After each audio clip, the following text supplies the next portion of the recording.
Salut à tous les amis, salut YouTube, c'est Mika, très heureux les gars de vous retrouver pour parler ensemble durant une petite quinzaine de minutes de l'actu de l'OL. L'actu c'est quoi? C'est ce match d'hier soir entre l'OL et le LOSC de Bruno Genesio. Victoire de l'Olympique lyonnais, 2-1, au terme d'un match que j'ai pour le coup vraiment apprécié. Je pense que vous c'est pareil les amis. Un match sérieux où on a vu un OL, qui avait un plan en tête très clair. Verticalité assumée, on garde le ballon, projection rapide.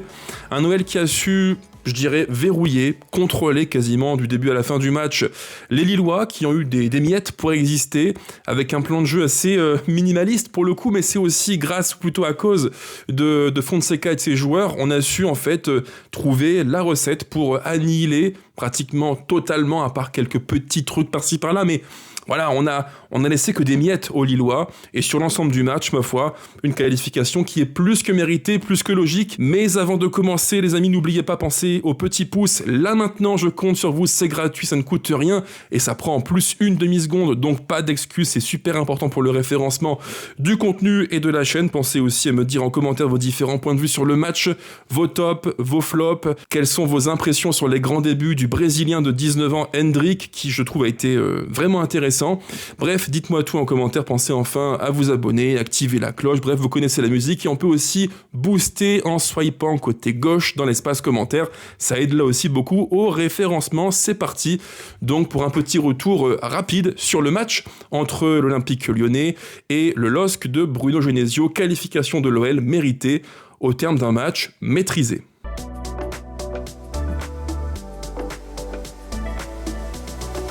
Alors pour commencer, revenons à la compo de départ et les choix de Paulo Fonseca, une compo qui, je le sais, c'est mon cas aussi les amis, a emballé pas mal de monde et c'est normal parce que le 11, il avait quand même fière allure. Alors au cage, Dominique Greif était sur le banc, était quand on joue les matchs de coupe, pas de surprise. Latéral droit, Maitland-Niles, dans l'axe Mata, Kluivert, à gauche Tagliafico, dans le cœur du jeu, alors soit un losange comme l'équipe l'a annoncé, moi je dirais plutôt un carré très très malléable parce qu'en fait la compo que j'annonce là, elle a tellement bougé au fil du match, j'en parlerai après aussi. On a retrouvé Morton avec Tessman plutôt reculés tous les deux, un cran devant eux Tolisso, un cran encore plus haut comme quasiment, pas numéro 10, mais quasiment faux numéro 9, 9,5, Pavel Schulz, qui a été un peu moins bien que lors du match contre Monaco. Et à ses côtés, donc Hendrick, dans un rôle de demi-espace droit, numéro 9. C'est un peu compliqué comme ça à décrire en vidéo. Et plutôt à gauche, Afonso Moreira, qui fait un match, encore une fois, typiquement moreiresque, plein de bonne volonté, de hargne, d'abnégation, de course, de projection. Ce gamin, il est bluffant. Alors la compo de départ, les amis, comme je vous l'ai dit, ça c'est la composition théorique, mais entre la théorie et l'animation, il y a un écart qui est comme ça, parce qu'en fait, il n'y a pas une compo qui reste figée au cours des matchs, et je dirais même que sous Fonseca, c'est encore pire. C'est un coach qui aime bien les schémas de jeu très très liquides, où on commence en 4-2-3-1, 4-3-3, 4-4-2, peu importe, et selon ce que l'on fait, selon comment on se comporte avec ballon et sans ballon, ça bouge, ça change tout le temps. Et moi, au fil du match, les amis, je dirais qu'il y a bien au moins 3 animations différentes que j'ai pu repérer. Il y en a eu une effectivement en 4-4-2 losange, qu'on a vu par séquence, avec un OL qui était en bloc médian, 4 milieux, point de base plutôt reculé comme régista, on va dire entre guillemets, Tyler Morton. À ses côtés, 2 relayeurs, notamment un peu plus haut, Tessman côté axe droit, axe gauche, ça bougeait beaucoup, mais plutôt Tolisso. Et devant eux, un numéro 10, Schulz, devant Moreira et Hendrick. Ça, on l'a vu quelques fois, mais sur l'ensemble du match, c'est dur de dire que l'OL jouait en 4-4-2 losange. Ça bouge tellement. L'animation, elle est liquide, elle est fluide. Et c'est l'un des grands atouts de Fonseca. C'est quelqu'un qui, en fait, rend l'OL quasiment imprévisible, illisible. Je mettrai après un screen à l'écran qui le prouve bien. On a évolué avec une base de quasiment 3 centraux. Avec Tagliafico comme plutôt 3e central axe gauche, dans l'axe centre Kluivert, axe droit Mata, et un cran plus haut devant eux, à droite Maitland-Niles, qui était quasiment un piston, on va dire, assez avancé, et côté gauche, Moreira qui reculait un tout petit peu, qui prenait l'espace pour pouvoir justement élargir le plus possible le jeu de l'OL. Ça, on l'a vu durant un bon bout de temps du match, et c'est pour ça que j'ai aimé ce match-là. C'est un match d'une grande intelligence tactique, avec un OL qui n'a pas été figé sur un plan A, qui était le 4-4-2 losange, mais un OL qui a une animation évolutive, liquide, au fil du match, avec ballon, sans ballon, rien à voir, très très différent. En bloc bas, en bloc médian, en bloc haut, très différent, rien à voir. En phase de pressing, en phase d'attente, bref, on a vu en fait un OL polymorphe avec différents visages, et ça c'est l'une des grandes forces de l'OL sous Fonseca, une équipe qui est vraiment tout le temps en mouvement, en perpétuel changement, et ça c'est un point qui est très fort pour moi d'un point de vue tactique pour l'OL. Alors maintenant passons à l'histoire du match. Qu'est-ce que l'on peut dire ? On peut dire que l'entame de match pour nos joueurs, elle est vraiment qualitative. Pourquoi je dis ça ? Parce qu'en fait, on voit un OL qui, concrètement, alors n'a pas la possession en début de match, c'est vrai, c'est plutôt le LOSC qui l'a, mais c'est relativement stérile et pas franchement dangereux pour nous. Et nous, en transition, on a été vraiment dangereux. On a vu hier une opposition de style entre deux équipes qui avaient un projet de jeu assez différent. Le LOSC qui avait un plan A, en gros, possession, je contourne, je centre. J'en parlerai après, c'était la grande limite du plan de Genesio qui a été, faut le dire, embêté et battu tactiquement par Paulo Fonseca. Et nous, on a été sacrément malin, sacrément intelligent. Un OL plutôt bloc médian, parfois bloc bas. On a alterné entre les deux avec quelques phases de pressing de qualité, mais un bloc plutôt médian dans l'ensemble du match. Et surtout, une équipe de l'OL qui a su proprement, techniquement ressortir les ballons, et là il faut le dire, c'est l'un des points positifs du match. Dès qu'on a su sortir les ballons, casser une ligne de pressing avec notamment Giroud, Pardo ou Correa, dans la foulée, verticalité, ça a bombardé verticalité, et moi j'adore ce foot. Le foot d'intention, de verticalité, un foot qui va vite vers l'avant, où en gros c'est je prends le ballon et en 3-4 passes, on va aux cages adverses. C'est ça l'OL contre Lille hier, une équipe qui a su être rigoureuse défensivement, point super important, une équipe qui a su proprement, techniquement sortir les ballons, et une équipe qui, tout de suite, dès qu'elle parvenait à casser une ligne de pressing, voulait piquer, faire mal. Et là, l'atout majeur, c'est à la fois Moreira à gauche, dans le demi-espace gauche, et à droite, il faut le dire aussi, son pendant côté droit, qui était Hendrick, et qui a fait du bien. On en parlera aussi après en détail sur le joueur, mais ce qu'a fait Hendrick en termes de plus-value technique, c'est super important. C'est un profil qui est un petit peu hybride. Il est entre le numéro 9, le demi-espace droit, il peut percuter, il est bon dans le 1 contre 1, il va assez vite. Ah, ça fait du bien. Et forcément, en transition, quand tu vas vite vers l'avant avec Hendrick, Moreira, Maitland-Niles, Tolisso qui se projettent, ça fait de vraies différences. Et ça, hier, on l'a plutôt bien, même très bien géré. Et il faut dire aussi que l'OL commence de la meilleure des façons possibles le match, avec ce but du 1-0 sur un cafouillage, dégagement de Descamps, hop. Et là, c'est l'instant vidéo gag côté LOSC, et pour nous, c'est plutôt positif, puisqu'en fait, il y a une sorte d'incompréhension entre les centraux lillois, Bodard qui fait un truc très bizarroïde, il sort un petit peu à l'aventure, il se trouve, et là c'est Moreira, Afonso Moreira, qui est bien inspiré, qui sent le bon coup, petit lob sur Bodard, il poursuit, il finit, 1-0 pour l'OL dès quasiment le coup d'envoi du match. Et forcément, quand tu joues un match de coupe contre une équipe du LOSC qui, il faut le dire, en Ligue 1 est naturellement top 5, top 6 quasiment chaque saison, une équipe qui est un prétendant naturel aux places européennes, dont la LDC, ce que peut prétendre l'Olympique Lyonnais aussi, quand tu mènes 1-0 au bout de quelques instants du match, tu te dis, c'est super. On commence de la meilleure des manières possibles. L'OL se place sur les bons rails. Et techniquement, c'est ce qu'on a vu. Moi, j'ai vu un OL qui, en fait, sur chaque coup en transition, en verticalité, pouvait faire mal et fouetter le LOSC. Et je crois que, mine de rien, quand les Lillois se sont aperçus que sur chaque transition, chaque instant de verticalité, on faisait mal, Hendrick frappe du gauche, une mine qu'il envoie d'ailleurs vers les cages de Bodard qui se trouve un petit peu. Quand tu le fais une fois, deux fois, trois fois, ça refroidit quand même beaucoup les Lillois qui se disent bon, attention, prudence, on a en face une équipe qui est très verticale et qui fait mal quasiment à chaque moment où elle le peut. Le problème, malheureusement, c'est que l'OL se prend le 1 partout sur un truc, sur un cafouillage d'un instant, un truc qui est anodin. C'est vraiment dommage parce que toute l'entame positive, avec un OL sérieux, qui était intelligent dans l'approche du match, qui a su contrôler, cadenasser le LOSC, faire mal en transition, tout ça c'est un peu estompé par ce but du 1 partout que l'on prend contre le cours du jeu, un but sur un cafouillage, c'est bizarroïde, c'est un centre à droite qui passe devant les cages, personne ne l'intercepte, dès qu'on la touche, manchette mais mal remise un peu dans l'axe, frappe, enfin c'est un peu n'importe quoi, c'est un but qui est contre le cours du jeu, et je ne vous le cache pas que 1 partout, je me suis dit bon, fait chier, quoi, parce que franchement, l'OL joue bien. L'OL a compris ce que Lille faisait de bien avec dans le cœur du jeu Haraldsson, et au final, à part ce but de cafouillage, Lille n'a rien, ils n'ont rien, il n'y a que des miettes, quoi. Et dans la foulée, durant, je dirais, allez, à peu près une bonne dizaine de minutes, entre la 30e et la 40e, on va dire, pour faire simple, l'OL a un petit temps faible, un trou d'air qui dure, oui, je dirais, entre 10 et 15 minutes, où en gros, on recule beaucoup, on subit plus. Lille n'est pas non plus hyper dangereux, attention à ça, c'est pas un raz-de-marée lillois, c'est pas une tempête, c'est pas un tsunami lillois, loin de là d'ailleurs. En termes d'action franche pour eux, est-ce qu'il y en a vraiment? Je ne sais même pas. Descamps doit intervenir à peut-être une ou deux reprises, mais c'est pas non plus des situations bouillantissimes.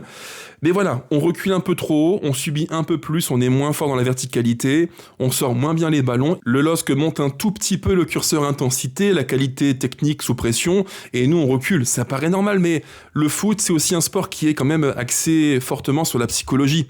Et dans un match de foot, quand tu mènes 1-0, tu te fais remonter à l'extérieur, voilà, il y a un effet boost pour Lille, nous on recule un petit peu, on est plus prudent, le match se rééquilibre, l'histoire du match change, mais, il y a un énorme mais, c'est que malgré ça, le temps faible de l'OL n'est pas un temps faible vraiment puissant, c'est pas dur, quoi, on n'est pas en souffrance absolue, on n'est pas en réanimation, pas du tout. L'OL tient, l'OL est plutôt solide, l'OL concède des miettes aux Lillois. Et j'ai envie de dire un truc tout simple, c'est que bien souvent, et dans ce match-là c'est le cas, j'imagine pour vous les amis, on retient l'aspect offensif. Positif. On se dit Hendrick, Moreira, l'OL marque, l'OL est inspiré, l'OL fait peur offensivement. Oui, c'est vrai.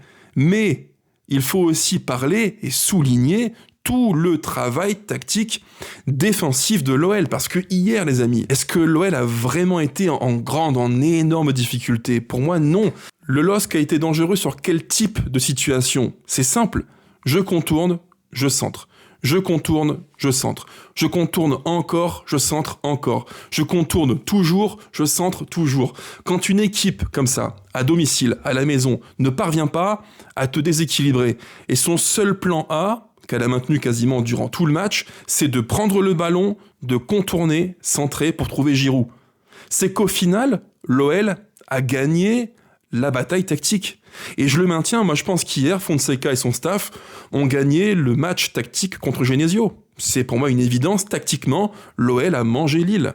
Alors ça n'a pas été parfait, il y a des phases de jeu, notamment en seconde mi-temps, où on aurait dû faire un peu mieux, sortir un peu plus, se projeter un peu plus, tuer le match avant, quand on le pouvait. Mais d'un point de vue intelligence collective et tactique, le match que fait l'OL, bravo. Alors je reviens à l'histoire du match, parenthèse refermée, juste avant la mi-temps, il y a ce but d'Hendrick sur un centre de Moreira, Tolisso qui est là dans les 16 mètres et qui, d'une déviation subtile, hop, inter du droit, et là il trouve Hendrick, conclusion du gauche, but 2-1 pour l'OL. Le but, les amis, quand on fait un effet ralenti sur le match et le but du 2-1 pour l'OL, c'est de la qualité, c'est le foot. Ah là, c'est la pelote, hein. Je prends le ballon, c'est subtil, hop, déviation inter du pied, je trouve dans mon dos quelqu'un, il sent le coup avant tout le monde, il a le toucher pour bien faire ce geste juste. C'est un très joli but, et Hendrick qui sent le coup, qui a le flair, qui finit, vraiment un très beau but. Ça paraît de rien, ça paraît facile vu comme ça, mais tous ceux qui ont joué au foot sauront de quoi je parle. Quand tu prends le ballon comme ça en une touche, que tu le dévies dans ton dos inter du pied, c'est vraiment compliqué. Et Tolisso là-dessus, il fait un geste de très très grande facture. Le milieu de terrain de l'OL qui vraiment, une fois n'est pas coutume, est excellent. Et je me demande bien quelle astuce va encore trouver Monsieur Deschamps pour ne pas le prendre en bleu à la Coupe du Monde. Quand je vois le niveau qu'il a, je me dis qu'il n'a rien, mais alors rien, vraiment rien à envier. Et je retire ma casquette de gros chauvin de l'OL. Coco, il n'a rien à envier à bien des milieux de terrain qui sont pris en bleu depuis maintenant quasiment des mois et des mois.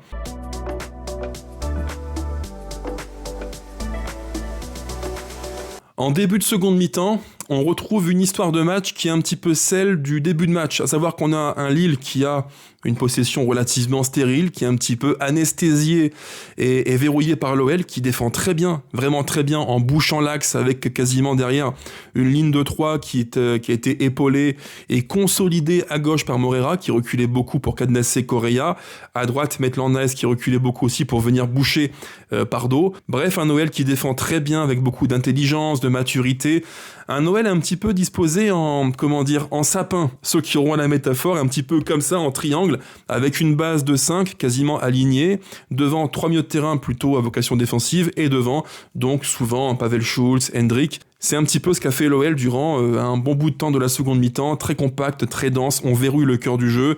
Et sur les côtés, beaucoup d'efforts de Moreira, de Maitland-Niles, bref, un match vraiment intelligent, qui a su, je trouve, gommer, annihiler, estomper, bien des qualités côté lillois. Haraldsson hier, à part 1-2 actions, il a été éteint, quoi. Il a été éteint. Giroud, pris par Kluivert, il a été pocket quasiment tout le long du match. C'est la preuve que l'OL, tactiquement, a été vraiment très très fort hier. Donc Lille veut revenir, Lille met plus de courses, d'efforts, l'OL recule un petit peu, c'est normal, on sort moins bien les ballons, et durant toute la seconde mi-temps, ou presque, à part sur quelques phases de transition, l'OL est plutôt reculé, c'est vrai, mais le résultat reste à 2-1 pour l'OL malheureusement, on n'arrive pas à tuer ce match, le chronomètre défile, mais malgré tout les amis, malgré un LOSC qui veut pousser un peu plus, jouer plus haut et qui nous fait reculer, on n'est pas en grande difficulté, je le redis encore et encore, c'est un petit peu l'un des fils conducteurs du match. Lille a essayé, Lille a voulu monter un tout petit peu le curseur intensité, technique, physique, ok c'est bien, mais au global, on n'est pas en danger. Et on se rapproche de plus en plus du coup de sifflet final. L'OL aurait même pu tuer le match. Eh oui, sur 1-2 situations, Karabets qui est au 16 mètres à ça du poteau de Bodard, l'OL aurait pu tuer le match. Mais l'OL n'a pas tué le match. C'est le petit point de critique que j'ai envers l'OL hier soir. C'est un match qu'on aurait dû plier, je pense, mais largement avant, parce qu'en fait, entre l'OL et le LOSC, pour moi, à tous les niveaux, il y avait une classe d'écart.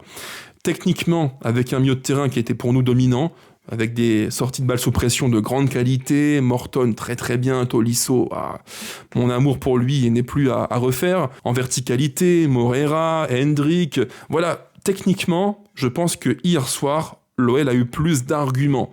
Physiquement, très bien. Tactiquement, rien à dire. Victoire des joueurs, du coach et du staff. C'est mérité, c'est logique.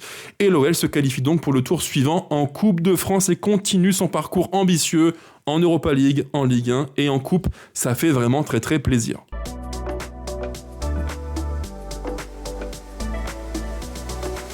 Alors rapidement, au rayon des tops et des flops les amis, très vite pour vraiment aller à l'essentiel.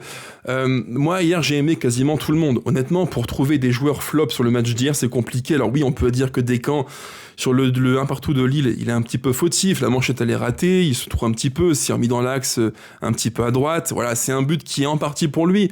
Mais bon, sur l'ensemble du match, est-ce qu'il fait un match affreux et déméritant? Non, je pense pas. C'est un tout petit flop, c'est léger quoi. Et encore flop, c'est exagéré. Donc pour moi, il n'y a pas de flop en tant que tel. Il y a quelques petites déceptions. Descamps, je l'ai dit à l'instant. Je peux dire aussi que Schulz fait un match globalement, moi je trouve moyen correct. C'est pas le Schulz qui est rôdeur, qui a le flair inspiré, 9,5, un peu comme Thomas Muller, pour ceux qui ont la référence de la vidéo d'avant, sur le match contre Monaco. Il a fait un match de joueur pas toujours hyper à l'aise, je trouve. Moi, je pense que Pavel Schulz, dans ce rôle comme ça où il est figé, dos au but, tel un 9,5 qu'on fixe à une position au 9,5-10, c'est pas là où il est hyper à l'aise. Il lui faut de la liberté, il faut qu'il puisse cavaler à droite, à gauche, demi-espace. En fait, c'est un joueur qui a besoin de liberté et de courir beaucoup. Quand tu le fixes sur un point, comme faux numéro 9 par exemple, comme hier un petit peu, comme faux numéro 10, tu le brides. Moi, je trouve qu'il est bridé et en plus, dos au jeu, je le sens pas hyper à l'aise. Il a un petit, déficit de puissance physique, dos au jeu. Moi, j'ai trouvé que hier, dos au jeu, parfois, il a été un petit peu tamponné, mis par terre, parce que physiquement, contre Ngoy, tu souffres, c'est normal. Moi, je pense que Pavel Schulz, sa meilleure version, c'est quand il est autour du numéro 9, qui est un point fixe devant lui, ou quand il est plus libre de se faire oublier et d'un coup, bam, de surgir. Donc c'est un tout petit flop, tout petit vraiment. Et mon vrai flop du match, je dirais le banc. Le banc qui m'a déçu parce que aussi bien l'entrée de Mangala, de Karabets, qui est un petit peu en mode, un peu en dilettante, monorhythmique. Voilà, le banc n'a pas apporté, je trouve, ce qu'il aurait dû apporter. On était aux environs de l'heure de jeu dans mon souvenir, et tu dois espérer que ton banc apporte un second souffle, venir soulager l'équipe techniquement, prendre les ballons, les sortir, bref, faire respirer, oxygéner l'OL. Mais hier, le banc, waouh, pas terrible du tout, quoi. Donc je dirais flop du match, grosso modo, un tout petit flop des camps, un tout petit flop Pavel Schultz, mais le vrai flop, c'est pour moi le banc, qui a un apport un petit peu limité hier soir contre le LOSC de Bruno Genesio. Et au rayon des tops, rapidement les amis, toujours, je dirais que mon top, l'un de mes tops, c'est Fonseca et le staff. Parce que hier, pour moi, plus que technique, plus que footballistique, plus que physique, c'est une victoire qui est tactique. Fonseca, il a mangé Genesio. Je le dis ouvertement, il l'a mangé parce que tactiquement, ce qu'on a vu, c'est un OL qui a su totalement minimiser Lille, ses qualités, Haraldsson, Giroud, hop, on n'a rien vu, par deux à gauche. Il a fait quasiment zéro différence. Et on a opposé aux Lillois, je dirais, l'antidote à leur style de jeu. Ce qui fait que durant tout le match ou presque, qu'est-ce qu'ils ont fait ? Je déborde, je centre. Je déborde, je centre. Je redéborde, je centre. Je redéborde, je recentre. Ça a été que ça. Et quand tu parviens à réduire le LOSC à ça, c'est que tactiquement, tu as fait un très grand match. Donc Fonseca et le staff, bravo. Au niveau des joueurs, alors il y en a plein que j'ai aimé hier. Je peux dire que, voilà, si je prends la liste des joueurs, pour faire simple, pour moi, Kluivert, match de patron. Et là, les amis, micro-parenthèse sur Kluivert, parce que j'ai été un de ceux qui ont été trop durs, beaucoup trop durs, et je le dis, j'ai des regrets là-dessus, parce que parfois on parle trop vite, on ne maîtrise pas tout, on ne connaît pas tout, on ne connaît pas ce qui se passe en interne, et quand Kluivert a été moyen contre Rennes et contre Nice, dans mon souvenir, quand il est rentré en cours de jeu, j'avais dit, et j'ai eu tort, je le dis bien volontiers, j'avais dit qu'il n'avait pas le niveau pour être joueur de l'OL. Eh bien, non seulement il m'a fait mentir, mais en plus de ça, il a été excellent une nouvelle fois. Et il n'a pas été excellent contre Auxerre, avec tout le respect que j'ai pour eux, contre Brest, contre Nantes ou contre Toulouse. Il a été excellent contre Paris, il avait Pocket Kvaratskhelia, contre Monaco, il avait mangé Mika Biret et les autres que j'oublie, et là, contre Lille, il a été excellent dans 3 matchs où en face, il y a de la qualité. Et quand tu es bon sur 3 matchs comme ça, Paris, Monaco, Lille, ça fait quand même 3 lignes pas mal du tout au CV d'un joueur. Et ça montre bien que ce gars-là, il a un profil brut qu'il faut encore travailler, qu'il faut polir, parce qu'il a plein de petites aspérités, des petits défauts qu'il faut corriger. Plus de malice, encore plus de vices sur le terrain. Mais alors, dans le volume physique, dans la puissance physique, dans la puissance des jambes pour aller vite, pour couvrir l'espace dans son dos, pour être agressif, pour presser, et à la relance aussi. Hier, à la relance, c'est un match qui est propre, même si je pense que axe droit, il serait encore plus à l'aise que axe gauche. Bref, c'est un petit point de détail sur la tactique avec Kluivert. Mais le match qu'il fait hier, les amis, c'est un match de grande facture, de grande qualité. Et moi, franchement, il m'a bluffé. Le match tout en puissance, en rapidité. Et en plus, dans ce que Fonseca demande aux joueurs, c'est vraiment quelqu'un qui va être une plus-value assez importante, parce qu'il a des jambes, il est puissant, il est rapide. Et quand on sait que Fonseca veut un OL qui joue haut, ambitieux, sur quelques séquences pressing pour aller vite en verticalité et donc se livrer, dans ton dos, il faut des mecs qui récupèrent les ballons et qui vont vite vers leur cage, dans le sens inverse. Et lui, en l'occurrence, comme Mata ou Niakate, ils ont ce truc-là, quoi. Au rayon top, toujours, Tolisso qui fait un match de très grande qualité aussi, c'est le patron. C'est le joueur qui incarne l'OL dans le cœur du jeu, numéro 6, 8, 10, 9, projection, défense, bref, il fait tout. C'est le couteau suisse qualité plus de l'OL, vraiment, Tolisso, quel joueur.